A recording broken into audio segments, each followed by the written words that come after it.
I'm Kevin O'Connor, and welcome to a special episode of Ask This Old House, where we are going to talk exclusively about energy efficiency. We're going to show you ways to make your house more comfortable and how you can save some money along the way.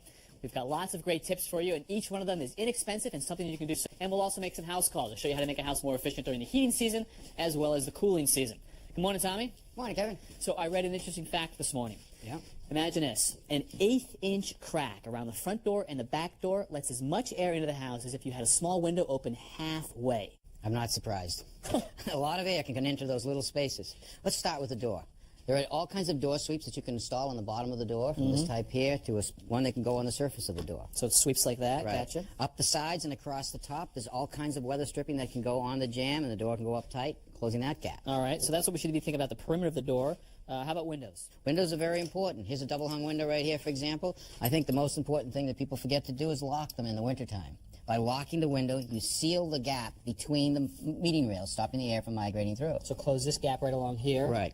A window this size, I would almost put 2 sash locks on here, one on each side, Yep. really tightening up that gap. Yeah, when I tighten my windows and actually lock them, it pushes this up to the top and to the bottom. That's what it does also. But you have a hairline crack right there, so wood to wood. Yeah. All right? So if you take an insulation right here, there's all different times that you can stick on the top of the window like that. So when you close it, that gap will be filled.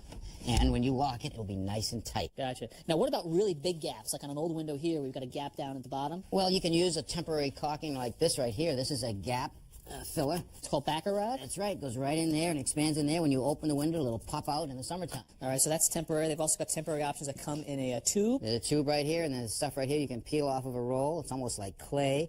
You put it on, fills that gap. In the summertime, you peel it off, and your window's operable. All right, so lots of places around the window that we need to think about. Another statistic I read was that almost 2 to 5% of the air filtration in the house comes from around outlets. Think about how many outlets you have on your outside wall. You probably don't have any insulation around them on the outside. Air leaks through it. Sure, it is a hole. Take the cover off. Put this little insulating pad on here. Put the cover back on, and you've stopped a lot of that air from leaking into the house. Okay, so where are there some other holes that we have to be thinking about? Well, think about when a plumber or an electrician drills a hole, you have where a wire goes through or a vent line goes through. Fill those gaps with some form of a caulking or even a foam. Okay. A lot of air leaks through them. All right, well, if we close all those up, we can save some more money and make sure that you're comfortable all year long. You'll save money forever. We're all concerned about the rising cost of heating fuels, both oil and gas. Now, this homeowner recently installed a brand new heating boiler, and it's pretty efficient, but today we're going to make it even more so.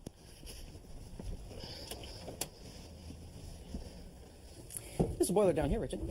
So how new is that? About 3 years old. So we having trouble with the old one? No, it was about 50 years old. It was time, wasn't it? I think so.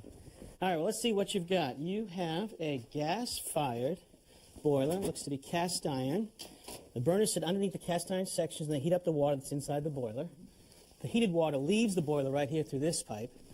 And on the back, you can see 2 zones. Here's a circulator pump, which sends the water through the second floor zone, and this is the one for the first floor zone. I'm glad to see insulation on the piping, too. Yeah, I picked that up at the home center, and I even was able to insulate those same pipes in the attic. Very good. Good do-it-yourself project. I was. Now, you sent me an email. Yes, I did. Sent you an email regarding weather-responsive controls and how they can be added to my boiler to save more money. Very good. I mean, a weather responsive control is a very straightforward device, and it's an energy saver. It starts with a calculation to know how cold it is outside, and it compares what the temperature is inside the boiler to save energy. Let me show you what you've got right now. When a thermostat calls for heat, it comes down to this junction box right here. And when it says, I need heat, it sends a signal down to the burners. Now, the burners will stay running until this temperature is reached. You see this 180 right here. Now, that is hot. Why 180? Well, we need to design any heating system for the worst case scenario, the coldest day of the year. Around here, we designed for 0 degrees outside with 180-degree water. How often was it 0 degrees last winter? I don't think we had a 0-degree day all year. That's right. So just think about it. It was firing to 180 anytime you call for heat. What we want to do with the weather responsive control is to say no to letting it go to 180 and only fire the boiler just enough to heat the building. So our work starts by going outside. So, Mark, this is our outdoor sensor right here. What exactly does that sense, Richard? Well, strictly temperature. So it's important where we locate it. We want to be on the north side of the building so we don't have any direct sunlight on it. Okay. We also want to think about where there might be a dryer vent or a heating vent because we don't want any artificial influences. Okay. So I measured inside, and I know that right here, I'm clear to drill.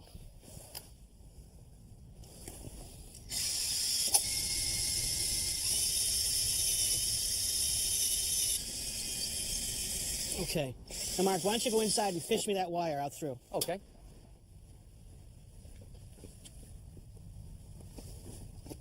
Oh, got it.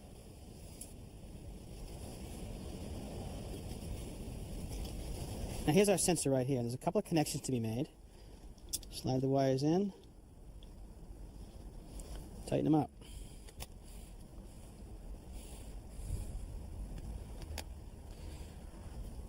Okay, now I just need to mount the case onto the outside of the building.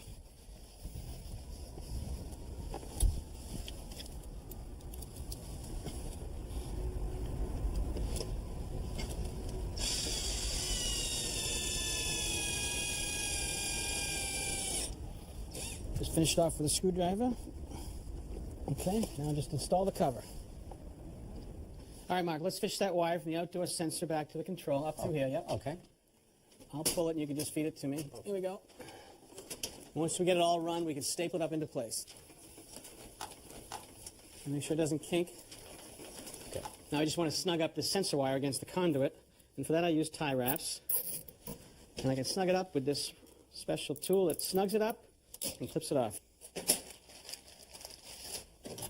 Okay, so there's our wire to the outdoor sensor. That tells us the temperature outside. Right, but we also need to know the temperature of the boiler water. So for that, we have a sensor that's going to strap onto this supply pipe right here where the water leaves the boiler. Again, I'm going to use a zip tie to hold it tight.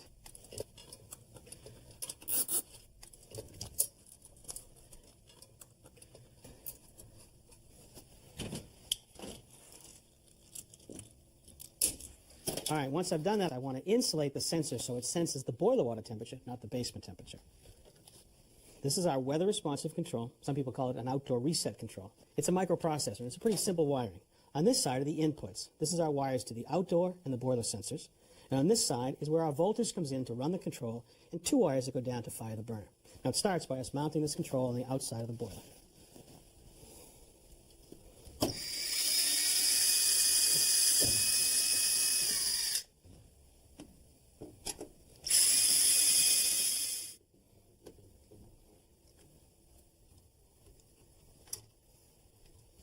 All right, with all of our wiring done, we now can see how the system works. Now, the outdoor temperature right now is 55. There's a zone that's calling, and before we had this installed, the boiler water temperature would have been 180 degrees. which is too hot to pump around on a 55-degree day. So now with this installed, we have 137-degree water, and the boiler's not on. So this system's going to give you a couple of things. One is comfort. Circulator pumps are going to be on longer through the heating season, putting warm water upstairs versus super hot water. And the other is efficiency, fuel savings. A device like this is going to reduce fuel cost 10 to 15%. Wow, that's a significant savings, Richard. I really appreciate it. Enjoy. Well, that is significant. I'd like to save 10 or 15% on my heating bill. Well, Kevin, a heating system's only role really is to replace the heat loss from the building. The amount of heat that leaves the building to outside. Heat goes to cold. And so you're telling us on a cold day, really cold day, like 0 degrees, it's leaving the building very quickly. On a 40-degree day, it's leaving it a lot slower. Absolutely. And it changes all winter long. It's constantly changing. So a smart system lets you adjust to that. So the savings math goes like this. For every 3 degrees that we can lower the water temperature and still heat the building, Yeah. we'll reduce fuel by about 1%. 3 degrees, 1%. In our case, his system was running at about 180 degrees Right. every time it came on, and only 180. And let's say that on average that heating system got to be about 150 through the whole heating season. Can you do that with this system? Absolutely. Okay. 180 minus 150 is 30 degrees. Right. Divide that by 3. 10%. Absolutely. And you're comfortable all the time. There's always perfect heat upstairs. All right, gotta get myself one of those. You got it. Roger, I don't often think of landscaping as a way to improve energy efficiency, but you've got some tips for us. I do, but we have to think about how the sun's rays affect the house. Now, they come streaming in and they heat the house. That's great in the wintertime, but it's not good in the summertime because it'll add to our cost of cooling the house down. So that's solar gain. We want to manage that depending on what season we're in. Exactly, and the way I like to manage it is to put in a big deciduous tree, 35, 40 feet tall. In the summertime, all those leaves will block the sun from coming into the house. Then in the wintertime, the leaves fall off and all that sun can come in. The sun's rays will warm the house. All right, makes a lot of sense, but many of us are not in a position to put a 40-foot tree in our front yard. Well, how about a man-made structure like a pergola with a vine on it or even an awning? It's a man-made shade. That's right. And we can even shade the windows from the inside to block the rays. Just simply in the summertime, pull the shades across when you leave in the morning and open them up when you get home. Stop the rays from coming in. But in the wintertime, it's just the opposite. Leave it open in the morning so all that sun can come in and heat the house up for you. Very intuitive. I gotcha. So let's look at AC units too. Now the portable one in the window, If that's put on the north side of the house, it would be much more efficiently run because it'll stay cool. And then when you have a big AC unit in the house and outside you have the compressors, And you don't often have a chance to put it on the north or south side. It has to go where it has to go. no, but we can create shade using trees and shrubs there to keep it cooler and they'll run more efficiently. The key is you have to leave enough room around the compressor so they can get ventilation, they can get fresh air. All right, so you're thinking about some tips for the summer. What about during the wintertime? Anything for us? Think of fireplaces. Everyone loves to have a fire. But the problem is when you have a fire, it drags hot air up the chimney. Well, that's pulling all the hot air out of the room and out of the house. Sort of defeats the purpose of having a fire. It does. So the perfect room would have doors that you could close and a window you could crack so that you weren't dragging the hot air out of the house, just using that fresh air coming in the window for the fire. Gotcha. And what's this contraption right here? This is called a damper, Kevin. If you have a chimney that the damper doesn't close properly, it doesn't have a damper at all, when you have a fire, that hot air is rushing out the top. But when the fire goes out, there's still warm air from the room going out of the house. Sure. So you mount the damper on top of the chimney. You put these chains to drop down into the firebox, and when you pull on it, it closes the damper. It locks in place. Gotcha. So when you don't have a fire, none of that warm air can escape the chimney. All right, so keep the house in the shade during the summer and keep the warmth in the house during the winter. Good tips. Thanks, Roger. Thank you. Here's the house we're going to be working on today, about 2,400 square feet, and it only has 2 window air conditioners trying to keep it cool. So, Eric, how long have you lived in the house? Just bought the house 4 months ago, Tom. Well, congratulations. Thank you very much. Got a long list of projects. The painting up here, and I'm looking to put down new hardwood floor. Hardwood floors up here, you going to do it yourself? Yeah, I think I'm going to try it myself. Well, good for you. But you wrote me about the house being too hot. It's very hot, Tom. We've been running the air conditioners downstairs and up, and even in the evening when we come upstairs, it's still very warm. Well, it sounds to me like you're a good candidate for a whole house fan. I've researched them, and I understand that they're great at exchanging warm air inside the house with cool air from outside. That's right. You actually mount a fan up in the attic, and you open the windows down below. They're a lot more efficient than running an air conditioner. When you turn the fan on and it's cool out, like early morning or at night, what you do is you open the windows, turn on the fan. When the fan goes on, it forces all the hot air out of the attic. When that's forced out, it pulls the cool air in through the windows, cooling the house down. Sounds great. Now, it needs to be mounted in a good centrally located place, and right here in the hall is a good place. What we'll do is we'll mount a grill in the ceiling, but most of our work will be done in the attic. Okay, let's do it. I see the electrician was here and mounted the plug on the floor where we asked him. So we have power for the fan, Tom. Right, we actually have 2 electrically operated fans and 2 electrically operated doors that will close when the fans are off. This looks like beefy insulation, Tom. It's actually at R38, and you want a good amount of insulation, so when the doors are closed, none of that conditioned air from below can enter the space above. All right, to get started, we want to remove the plywood on the floor. Tom, I pulled the insulation out of the bay. Okay, Eric, now let me show you how the fan goes. Now, it'll actually fit right in between the joist bay, and we are now located over the center of the hall. What we have to do is we have to build a chute. So we have to close off this end and this end of the joist bay, so when the fan is on, it will pull the air from below. All right, now I cut a couple of 2x10s, the width of the bay. Drop one down here.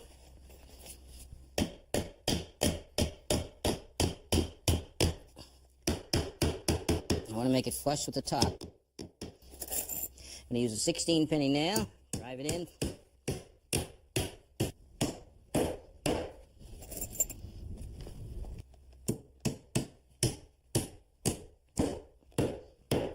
Now I want to square it up in the bay. Take my square, hold it against the joist and the block. Okay, now I'll nail the other side. All right, now we do the other end. Put that block right in the hole there. Put it against the line that I've got. You ready?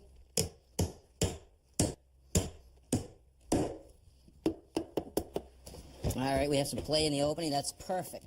Now the fan is going to sit on top of the plywood. So let's put the plywood back, and we'll cut the hole in the plywood for the fan.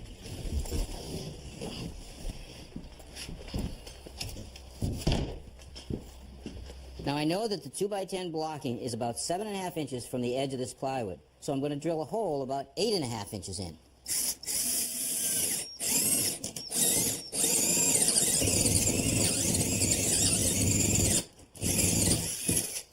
All right, now I'm going to use my plunge router with a flush cutting bit that has a bearing on the bottom that will ride along the inside of the 2x10.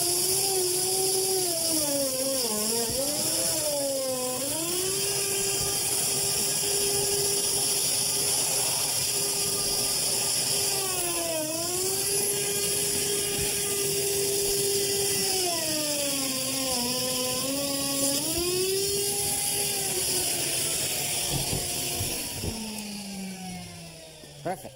Nice. Now I'm going to cut the actual ceiling. You collect the dust from down below with the vacuum.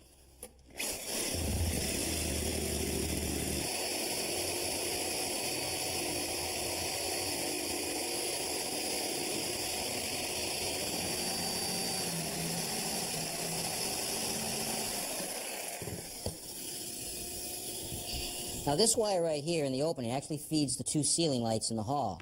Now there's enough play in it, I can simply slide it over to the end of the opening and I'll staple it.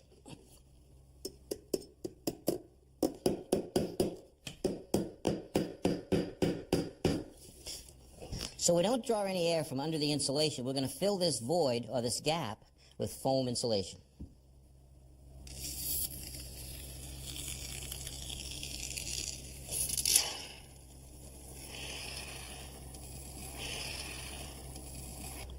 To make a nice tight seal between the bottom of the fan and the top of the floor, we're going to stick on some weather stripping.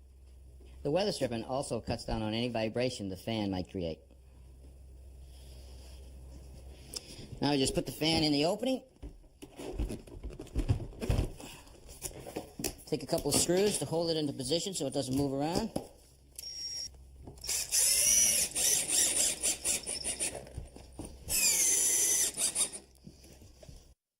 Now, Eric, that's a 2-speed fan, and on high, that will draw 1,600 cubic feet of air out of your house a minute. All of that exhausted air is going to come into the attic, and it has to have some place to go.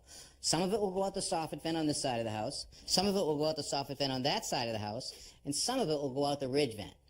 But a lot of it will go out these windows on the gable end of your house.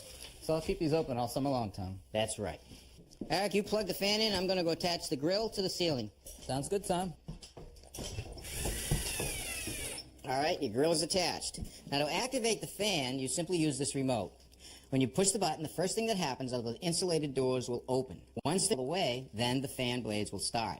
Now you're going to notice a big difference in the comfort of your house, but you're really going to notice a difference in your electrical bill. Oh, that's awesome, Tom. I won't be running my air conditioning as much. That's right. Great. I really appreciate your help. Thanks so much. My pleasure. So, Richard, you're the guy in charge of making all the hot and cold air in the house and getting it to the right rooms. There must be plenty of opportunities to improve energy efficiency in your world. There are, Kevin, but it starts with how we control the heating system. Most of us have a thermostat in the wall, a round thing. Sure. You turn it up, turn it down. The least case, every house should have a programmable thermostat. This is a clock that can move the heating up or down when you're not in the building. It's really become an item that can be done by a homeowner nowadays. The wires that we're going to the old round thermostat can go right into these terminals right here, battery operated, and properly programmed, you could save between 3 up to 10%. And the idea here is just bring on the heat when you're in the house and you need it. That's right. Okay, That's right. simple idea. And that's for Simple. both heating and for cooling. Sure, right. Okay? But the biggest culprit in the American home is the ductsmanship, is the leaks from ducts like this. Okay, think about how these ducts are put together. These are galvanized sheet metal. You can see this long seam right here. It's just a perfect invitation for that air to leak out right there. So anytime I have a long seam like this, I'd use some foil tape and apply that right over there so it makes a nice tight seam right there. Right, and we could have hundreds of feet of this duct running throughout That's the right. house. And if I have an irregular connection right here, I'd use some duct sealer right here with a paintbrush, apply right onto there. Now, some people would argue, so what if they leak? The air's going into the house anyway. That's good enough, right? No, it is not. Because that air that's leaking out might be leaking out into the basement or into the attic. It never gets back to the furnace or the air conditioner to be reconditioned. You're trying to heat the outside. And it doesn't get back to the living room where you're sitting there watching Absolutely. TV. Gotcha. All right. Well, you've told us about these before as Right. well. Any pipes that carry heat or hot water should be insulated. This is a split insulation that you put onto the pipe and you pull this seam and it tightens up nice. Yep. Okay? We also should think about storing the hot water. You know, any tank-type water heater like this, we should think about insulating with a tank blanket. So this is fiberglass, Right. and you just wrap it around this entire tank? Right. Some cautions. On the gas-fired water heater, you want to make sure you don't block where the gas valve is or where the air comes in. Gotcha. And at the top, you don't want to block where the flue pipe goes up into the chimney. Okay. And on electric water heaters, you don't want to block the heating element or where these electrical wires connect. Right. All right, Richard, thank you. Some good tips. And Roger, Thomas, some good tips from you guys as well. It all adds up. Well, the cost of energy is rising. We're all going to do our part. All right, well, we hope you found this helpful. And we'd love to hear from you if you've got questions about your house. So drop us a line. Until next time, I'm Kevin O'Connor. I'm Richard Thuy. I'm Roger Cook. And I'm Tom Silver. For Ask This Old House. There's a little hot air leaking out of you right now. If you have a question about your house or a home improvement tip you'd like to share, please let us know. Visit our website at pbs.org for expert advice, step-by-step videos, and much more.